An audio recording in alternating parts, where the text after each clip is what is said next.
जय नेपाल, सत्य सेवा सुरक्षणम। दर्शकवृन्द, पाक्षिक प्रहरी अनुरोध कार्यक्रममा यहाँहरूलाई हार्दिक स्वागत तथा अभिवादन। आज हामी अपराध लगायत विभागीय गतिविधि समेटेको प्रहरी समाचारका साथै कार्यक्रमको दोस्रो प्रस्तुतिमा वृत्तचित्र, विपद व्यवस्थापन तथा उद्धारमा नेपाल प्रहरी लिएर उपस्थित भएका छौँ। आउनुहोस् कार्यक्रम सुरु गरौँ अपराध समाचारबाट। मोरङ विराटनगर महानगरपालिका 2बाट 530 ग्राम 93 मिलिग्राम अवैध लागु औषध मेथ एम्फेटामाइन आइसहित एकजनालाई प्रहरीले पक्राउ गरी साउन 14 गते पत्रकार सम्मेलन मार्फत सार्वजनिक गरेको छ। लागु औषध नियन्त्रण ब्युरो शाखा कार्यालय विराटनगर र जिल्ला प्रहरी कार्यालय मोरङबाट खटिएको संयुक्त प्रहरी टोलीले सुन्दर हरैचा नगरपालिका 8का राजन भन्ने रामप्रसाद पोखरेललाई पक्राउ गरेको थियो। पक्राउ परेका पोखरेलले चलाएको को 37 प 83 नम्बरको मोटरसाइकल चेक जाँच गर्ने क्रममा उक्त परिमाणको लागु औषध प्रहरीले फेला पारेको हो। यस सम्बन्धमा थप अनुसन्धान भइरहेको छ। प्रहरी प्रधान कार्यालय मानव बेचबिखन अनुसन्धान ब्युरो बबरमलबाट खटिएको प्रहरी टोलीले भारतमा लगेर 6 जना महिलाहरूलाई बन्धक बनाएको अभियोगमा 2 जनालाई साउन 14 गते पक्राउ गरेको छ। पक्राउ पर्नेहरूमा खोटाङ राबावेसी गाउँपालिका 1 का पुष्प परियार र दाङघोरै उपमहानगरपालिका 9 का प्रवीण सबिन शाह रहेका छन्। उनीहरूले झापा, मोरङ र पर्वतबाट 6 जना महिलाहरूलाई कुवेत, साउदी र इराकमा राम्रो रोजगारीको अवसर छ भन्दै प्रलोभनमा पारी भारतको नयाँ दिल्ली पुर्याई एउटा घरमा बन्धक बनाएर शारीरिक तथा मानसिक यातना दिएकोमा शान्ति पुनर्स्थापना केन्द्र नयाँ दिल्ली समेतको सहयोगमा महिलाहरूको उद्धार गरी आफन्तको जिम्मा लगाइएको मानव बेचबिखन अनुसन्धान ब्युरोले जनाएको छ। जिल्ला प्रहरी कार्यालय मोहत्तरीबाट खटिएको प्रहरी टोलीले जलेश्वर नगरपालिका 2 0 माइलबाट स्रोत नखुलेको नगद 19,50,000 रुपियाँ सहित 2 जनालाई साउन 16 गते पक्राउ गरेको छ। पक्राउ पर्नेहरूमा लोहारपट्टी नगरपालिका 1 का रबिन यादव र रामेश्वर यादव रहेका छन्। जलेश्वरबाट जनकपुरतर्फ जाँदै गरेको मोटरसाइकल प्रहरीले चेक जाँच गर्ने क्रममा उक्त नगद फेला पारेको थियो। अमेरिकामा कम्पनी दर्ता गरिदिन्छु भन्दै रकम ठगी गरेको अभियोगमा अमेरिकन नागरिक डेनियल ली म्याक्जीलाई महानगरीय अपराध महाशाखा मिन भवनबाट खटिएको प्रहरी टोलीले साउन 18 गते पक्राउ गरेको छ। काठमाडौँ महानगरपालिका 32 कोटेश्वर स्थित टुकनारायण श्रेष्ठको एटलास सेक्युरिटी प्राइभेट लिमिटेडलाई अमेरिकामा दर्ता गरी पार्टनर बनाउँछु भनी 10 लाख रुपियाँ ठगी गरेको तथा अन्य 2 जनालाई बिजनेस भिसामा अमेरिका लान्छु भनी जनै 5 लाख रुपियाँ ठग्ने प्रयास गर्दा गर्दै प्रहरीले उनलाई काठमाडौँ क्षेत्रपाटीबाट पक्राउ गरेको हो। यसै गरी अपराध महाशाखाको टोलीले पोल्यान्ड पठाइदिन्छु भन्दै रकम ठगी गरेको अभियोगमा चितवन गर्दी गाविस 9 की कमला कुमारी थापालाई साउन 18 गते पक्राउ गरेको छ। थापाले पोल्यान्ड पठाइदिन्छु भन्दै पीडितलाई विभिन्न प्रलोभनमा पारी नगद 17 लाख रुपियाँ ठगी गरी फरार रहेको भन्ने सूचना प्राप्त हुनसाथ जिल्ला प्रहरी कार्यालय चितवनको समन्वयमा उनलाई चितवनबाट पक्राउ गरिएको हो। यसै गरी महानगरीय प्रहरी परिसर काठमाडौँ र महानगरीय अपराध महाशाखा मिन भवनको संयुक्त टोलीले काठमाडौँ टोखा नगरपालिका 10 स्थित नवज्योति मार्गमा रोल्पाका कृष्णबहादुर बोहराको हत्या गरी सुटकेसभित्र राखेर फाली फरार रहेका 2 जनालाई पक्राउ गरी साउन 27 गते पत्रकार सम्मेलन मार्फत सार्वजनिक गरेको छ। पक्राउ पर्नेहरूमा काठमाडौँ टोखा नगरपालिका 10 बस्ने चितवन कालिका नगरपालिका 7 की कल्पना मुडभरी पौडेल र उनको 15 वर्षीय छोरी रहेकी छिन्। उनीहरूलाई जिल्ला प्रहरी कार्यालय चितवनको समन्वयमा साउन 26 गते चितवन कालिका नगरपालिका 9बाट पक्राउ गरिएको हो। पक्राउ परेकी कल्पनाले उनकै कोठामा आएका कृष्ण बहादुरलाई दहीमा 5 वटा निन्द्राको औषधि मिसाई खान दिएको र सो पश्चात फलामको ह्याम्बरले संवेदनशील अङ्गमा प्रहार गरेर ढालेपछि शलले घाँटीमा थिचेर हत्या गरेर धारिलो हतियारले टाउको र खुट्टा छिनाई झोलामा राखी फालेको र निजको छोरीले समेत शव व्यवस्थापनमा सहयोग गरेको प्रारम्भिक अनुसन्धानबाट खुलेको छ। निज कल्पना र कृष्णबहादुरको 3-4 वर्ष अगाडिदेखि फेसबुकबाट चिन्जान भएको र बेला बेलामा कोठामा आउने जाने समेत गर्ने गरेको खुल्न आएको छ। यस सम्बन्धमा थप अनुसन्धान भइरहेको छ। अबको पालो विभागीय गतिविधि। नेपाल सरकार मन्त्री परिषदको 2077 साउन 12 गतेको निर्णय अनुसार प्रहरी नायब महानिरीक्षक पदबाट प्रहरी अतिरिक्त महानिरीक्षक पदमा पदोन्नति हुनुभएका प्रहरी अतिरिक्त महानिरीक्षक द्वय निरजबहादुर साई र प्रधुन्न कुमार कार्कीलाई प्रहरी महानिरीक्षक शैलेश थापा छेत्रीले साउन 14 गते प्रहरी प्रधान कार्यालयमा दर्ज्यानी चिन्हद्वारा सुशोभन गर्नुभएको छ।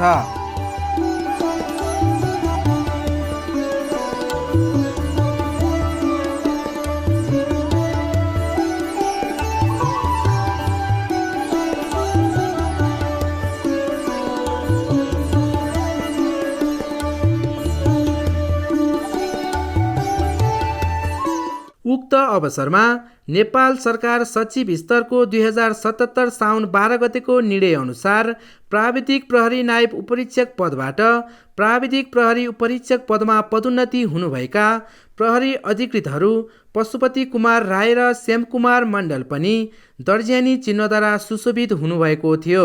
समारोहमा प्रहरी महानिरीक्षक थापा छेत्रीले पदोन्नति हुनुभएका अधिकृतहरूलाई बधाई तथा शुभकामना दिनुहुँदै पदोन्नति पश्चात प्रहरी अधिकृतहरूबाट आफ्नो दक्षता अनुरूप थप ऊर्जासहित व्यावसायिक सेवाको अपेक्षा सङ्गठनले लिएको बताउनुभयो। पदोन्नति हुनुभएको र दर्जानी चिन्ह प्राप्त गर्नुभएका अधिकृत साहबहरूलाई म सङ्गठनको तर्फबाट र प्रहरी महानिरीक्षकको हैसियतले पनि हार्दिक बधाई ज्ञापन गर्न चाहन्छु र यहाँहरूको आगामी दिन व्यावसायिक रूपमा सुखमय रहोस् भन्ने कामना पनि व्यक्त गर्न चाहन्छु। नवनियुक्त प्रहरी अतिरिक्त महानिरीक्षक मेरा सहकर्मी अनन्य मित्र पनि निरजबहादुर शाहीबाट आफ्नो प्रतिबद्धता मन्तव्यमा व्यक्त भएका कुराहरू म दोहोऱ्याउन चाहन्न।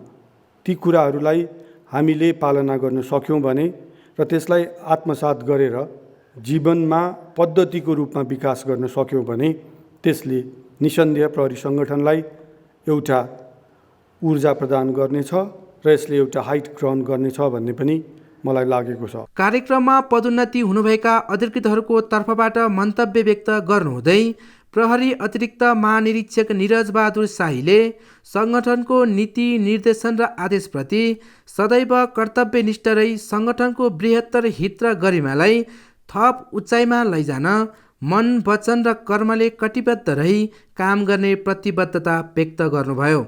यो पद र हैसियतमा सङ्गठनबाट केही लिने र पाउने अपेक्षा भन्दा सङ्गठनप्रति सदैव अनुग्रहित रहँदै बाँकीका दिनमा सङ्गठनको हित र गरिमाका खातिर मन वचन र कर्मले कटिबद्ध रहने प्रतिबद्धता समेत व्यक्त गर्दछौँ। प्रहरी महानिरीक्षक शैलेश थापा छेत्रीबाट नेपाल प्रहरीको कार्ययोजना 2077 को सार्वजनिक तथा विभागीय प्रहरी प्रमुख र प्रदेश प्रहरी प्रमुखहरूसँग भिडियो कन्फरेन्सद्वारा कार्य सम्पादन सम्झौतामा हस्ताक्षर कार्यक्रम प्रहरी प्रधान कार्यालयमा साउन 25 गते सम्पन्न भएको छ। कार्यक्रममा प्रहरी महानिरीक्षक थापा छेत्रीले नेपाल प्रहरीलाई पेशागत रूपले उत्कृष्ट एवं आम नागरिकको विश्वास र भरोसायोग्य सङ्गठनको रूपमा विकास गर्न तयार गरिएको नेपाल प्रहरीको कार्ययोजना कार्यान्वयन अनुगमन तथा मूल्याङ्कन गर्न स्थापित कार्ययोजना कार्यान्वयन कक्षको विद्युतीय माध्यमबाट शुभारम्भ गर्नुभएको थियो।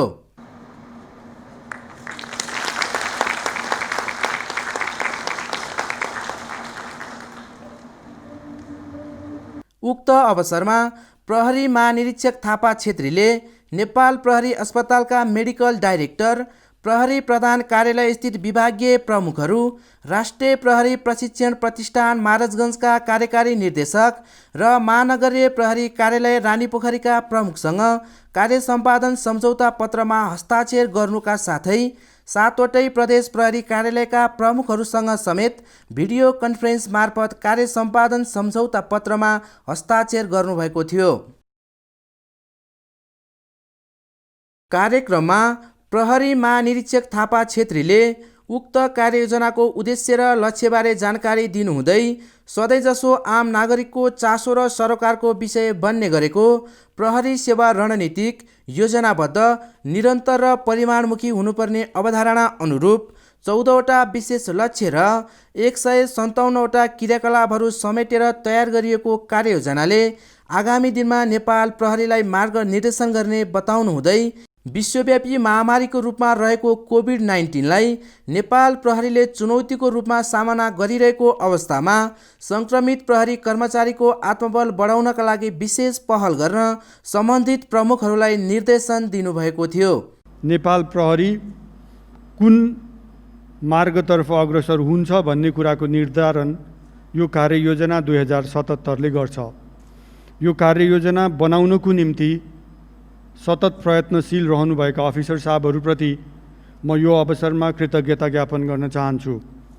उहाँहरूले अथक परिश्रम गर्नुभयो र मेरा सहकर्मी अतिरिक्त महानिरीक्षकहरू र अन्य वरिष्ठ प्रहरी अधिकृतहरूको पनि यसमा एक प्रकारको ऊर्जा खपत भएको छ। वस्तुतः 14वटा विशेष लक्ष्य राखिएको यो कार्ययोजनामा यसका आफ्नै फङ्सनल अब्जेक्टिभ्सहरू छन् र ती फङ्सनल अब्जेक्टिभ्सहरूलाई क्लियरिफाई गर्नको निमित्त हामीसँग 157वटा एक्टिभिटिजहरू छन्। समष्टिगत रूपमा भन्दा यसले नेपाल प्रहरीलाई आगामी 22 महिना कता लैजाने भन्ने सम्बन्धमा एउटा गाइडलाइन्सको रूपमा काम गर्छ। कार्यक्रमको दोस्रो प्रस्तुतिमा वृत्तचित्र, विपद व्यवस्थापन तथा उद्धारमा नेपाल प्रहरी।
बिना सूचना जुनसुकै स्थानमा आउने प्रकोप हो विपद, जसका कारण विश्वले नै हरेक वर्ष ठूलो क्षति बेहोर्नु परिरहेको छ। नेपाल प्रकोपको जोखिमयुक्त देशमध्ये एक हो। मुख्यतया नेपालमा बाढी, पहिरो, भूकम्प, चट्याङ, आगलागी, शीतलहर, हिमताल विस्फोट, हिम पहिरो लगायतका प्रकोपबाट वर्षेनी ठूलो धनजनको क्षति हुने गरेको छ। भौगोलिक रूपमा हिमाल, पहाड र तराई 3 तहमा छुटिएको भूबनावटले गर्दा नेपालले वर्षेनी ठूलो विपत्तिको सामना गर्नु परेको थुप्रै उदाहरणहरू इतिहासको विभिन्न कालखण्डमा पाउन सकिन्छ। भूकम्प, हिमताल विस्फोट जस्ता प्रकोपहरू केही वर्षको अन्तरालमा जाने गरेको छ भने वर्षातको समयमा बाढी, पहिरो र डुबानका समस्या विकराल अवस्थामा रहेको छ। हिमाली र पहाडी क्षेत्रमा बाढी तथा पहिरो र तराई तथा उपत्यकामा डुबानका कारण वर्षेनी ठूलो धनजनको क्षति राज्यले बेहोर्नु परिरहेको छ। मिति 2077 साल वैशाख 1 गतेदेखि श्रावण 24 गतेसम्मको बाढी, पहिरो र डुबानले नेपालभर भएको क्षतिको तथ्याङ्क हेर्दा 193 जनाको मृत्यु, 177 जना घाइते र 52 जना बेपत्ता भएका छन् भने हजारौं मानिसहरू घरबारविहीन भएका छन्। साथै भौतिक संरचना विनाश भई करोडौं रुपैयाँ बराबरको क्षति भएको छ।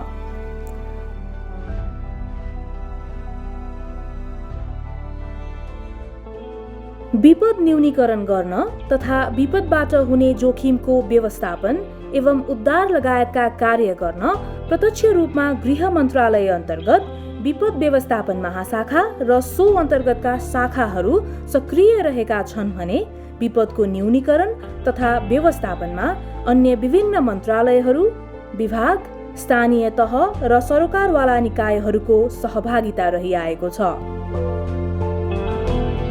विशेषतः सुरक्षा निकायहरू नेपाली सेना, नेपाल प्रहरी, सशस्त्र प्रहरी बल र जिल्ला प्रशासन कार्यालयहरू विपदको घडीमा उद्धार तथा राहत कार्यमा सक्रिय रूपमा क्रियाशील रहँदै आएका छन्। साथै मौसम पूर्वानुमान महाशाखाले मनसुनको पूर्वानुमान गरी आवश्यक सतर्कताको लागि सम्बन्धित निकायसँग समन्वय गरी सूचना प्रवाह गर्दछ। नेपालमा मात्रै नभएर विश्वमा नै एउटा प्रचलित विधि छ मनसुन पूर्वानुमान गर्ने। प्रत्येक 3-3 घण्टाको अन्तरालमा अवलोकन गरेका डेटाहरू त्यसलाई चाहिँ विश्लेषण गरेर मौसम पूर्वानुमान गर्ने गरिन्छ। हामीहरू नेपालमा पनि हामी त्यही विधिबाट हामी पूर्वानुमान गर्ने गर्छौँ। र यसको अलावा हामीले चाहिँ बादलका तस्बिरहरू पनि मौसम पूर्वानुमान निकै उपयोगी हुने गर्छ। हामीसँग अहिले जापानिज र चाइनिज स्याटेलाइट रिसिभिङ सिस्टम छ र त्यो त्यस्ता खालका प्रणालीबाट आएका बादलका तस्बिरहरू पनि हामी चाहिँ नियमित अनुगमन गरिरहेका हुन्छौँ। यसबाहेक हाम्रो विभिन्न खालका अरू अन्य प्रविधिहरू पनि छ र यस्ता प्रविधिहरूमा जस्तो अहिले राडार छ हामीसँग, चट्याङ सञ्जाल छ, त्यसपछि स्वचालित मौसम केन्द्रहरू छ विभिन्न ठाउँमा र यी सबै प्रविधिहरूबाट आएका डाटाहरूलाई हामी विश्लेषण गरे पश्चात हामी मौसम पूर्वानुमान गर्ने गर्छौँ। हाम्रो देशमा बाढी, पहिरो र डुबानका कारणले वर्षेनी सयौं घर परिवार विस्थापित हुने गरेको तथा अन्न बाली उत्पादन हुने ठाउँहरू समेत डुबानमा परि खाद्यान्न सङ्कटको स्थिति समेत सामना गर्नुपर्ने अवस्थालाई आत्मसात गरी मानवीय र भौतिक क्षतिलाई कम गर्ने उद्देश्यले नेपाल प्रहरी संगठनले विक्रम सम्मत 2043 सालमा छुट्टै तालिम प्राप्त मानव स्रोत र साधन स्रोतको व्यवस्था सहित विपद व्यवस्थापन महाशाखाको स्थापना गरेको हो।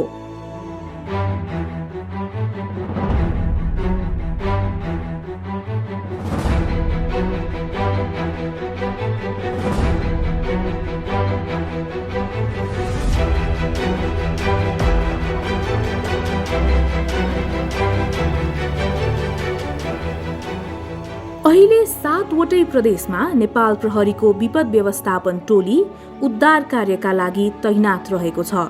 सधैँ अग्रपङ्क्तिमा रही कार्य गर्नुपर्ने भएकोले नेपाल प्रहरीको तल्लो निकायसम्मका कार्यालयहरूमा विपद उद्धारका न्यूनतम औजार तथा सामानहरूको प्रबन्ध मिलाइएको छ।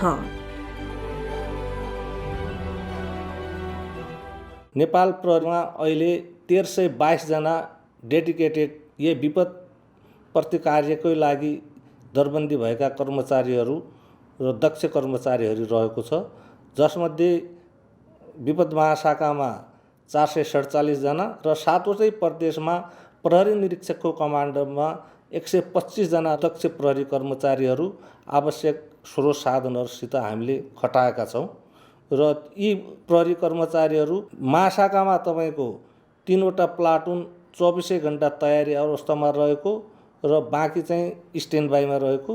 त्यसको साथसाथै प्रत्येक विपद व्यवस्थापन गुल्ममा 50 जनाको दरले 24 आवर रेडी टु मुभमा चाहिँ प्रहरी कर्मचारी रहेको, बाँकी स्ट्यान्ड बाई रहेको र उहाँहरूले चाहिँ अन्य प्रहरी युनिटहरूसित पनि सहयोग र समन्वयको कार्य गरिरहेका छन्। जुनसुकै विपदको पहिलो सूचना प्राप्त गर्ने र अग्रपङ्क्तिमा रही उद्धार कार्यमा तत्काल तल्लीन रहने सेवकको रूपमा परिचित छ नेपाल प्रहरी। चाहे बाढी पहिरो होस् वा हवाई तथा सवारी दुर्घटना, भूकम्प होस् वा कोरोना भाइरसको महामारी वा अन्य विपद, जुनसुकै विपदको पीडामा नागरिकको घर घरमा पुगी मलम लगाउन र सुरक्षा तथा उद्धार गर्न निर्भीकतापूर्वक तत्पर रहँदै आएको छ नेपाल प्रहरी। नेपाल प्रहरीले यस्ता प्रकोप पश्चात हुने उद्धारका लागि दक्ष जनशक्ति निर्माण गर्न आवश्यक तालिमहरू सञ्चालन गरिरहेको छ। बाढी, पहिरो र डुबान पश्चात हुने मानवीय तथा भौतिक क्षतिलाई कम गर्न नेपाल प्रहरीले अवलम्बन गर्ने भावी योजनाको निर्माण र अन्य निकायहरूसँग समेत समन्वय गर्दै आइरहेको छ। साथै नेपाल प्रहरीको Facebook page Nepal police, Twitter account Nepal police HQ-बाट पनि विपद सम्बन्धी पूर्व सूचनाहरू दिने कार्य गर्दै आइरहेको छ।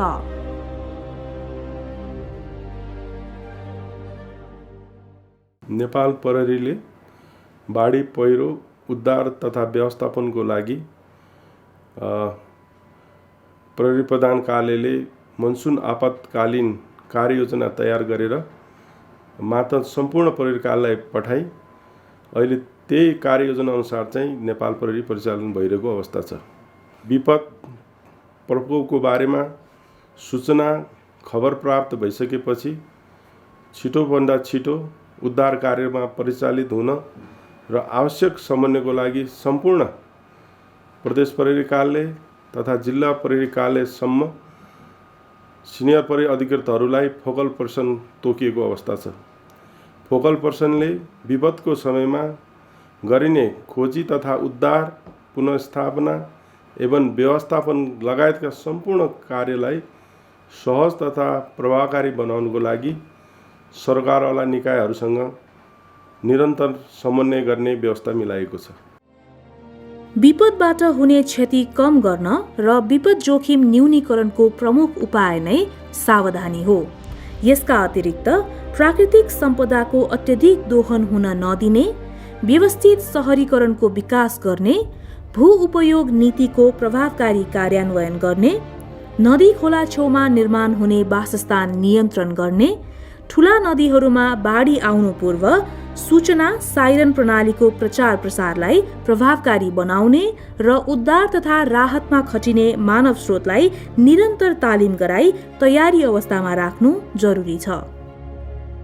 हामी लगायत जल तथा मौसम विज्ञान विभाग, खानी तथा भूगर्भ विभाग र सिँचाइ विभाग, हामीहरू चारैवटा संस्थाहरू सँगै आएर यसको असरमा आधारित यसको पूर्व सूचना प्रणालीहरू उहाँलाई हरेक घर घरमा पुर्याउने, हरेक भाषामा पुर्याउने, त्यस हिसाबबाट हामीले काम पनि गरिरहेको छौँ। यति गर्दा गर्दै पनि घटनाहरू घट्छन्। त्यस्तो अवस्थामा हामीहरू तुरुन्तै नेपाली सेना, सशस्त्र प्रहरी र जनपद प्रहरीहरू तीनटै संस्थाहरू, त्यो सँगसँगै रेड क्रस लगायत संस्थाहरू मिलेर कसरी छिटोभन्दा छिटो समयमा हामी स्थानीयहरूलाई उद्धार गर्न पुग्ने, हामीलाई उहाँलाई राहत पुर्याउन सकिने हिसाबबाट हामीले त्यसरी कामहरू गर्छौँ। यसको अलावा प्राधिकरणले अब यस्ता क्षतिहरू हरेक वर्ष हुन्छन्, राज्यको स्रोतबाट मात्र यसरी यो धान्न गाह्रो हुँदो रहेछ। यसरी रेस्पोन्सको हिसाबबाट भोलि घर नै थुप्रै 100औं घरहरू अहिले यो पहिरोबाट बगायो लग्यो, बाढीले डुबान गर्छ।